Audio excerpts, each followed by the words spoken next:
Nagpagupit na nga ang mga persons dyan mga wangs bago pumunta ng Baclaran at ayan nagbabiyahe na po kami ng MRT stations at pagkababa po namin ng Baclaran nagpunta po kami ng Mang Inasal. Nagutom kasi ang persons mga wangs kaya ayan naglakad-lakad muna kami papuntang Mang Inasal at hindi na nga namin nabidyohan dyan ang pagkain namin kasi sa sobrang gutom na mga wangs at pagkatapos bumalik na kami ng Baclaran para manalangin.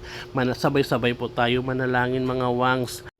Panginoon, maraming salamat sa panibagong araw na ipinagkaloob mo sa amin. Salamat sa biyaya ng buhay, sa lakas at kalusugan. Patnubayan mo po kami sa buong araw na ito at sa iyong pong lahat na pagpupuri at pasasalamat.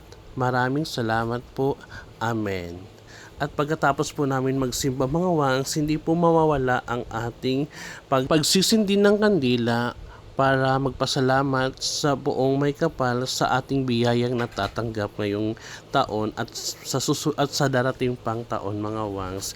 Merry Christmas mga kagwangs and Happy New Year!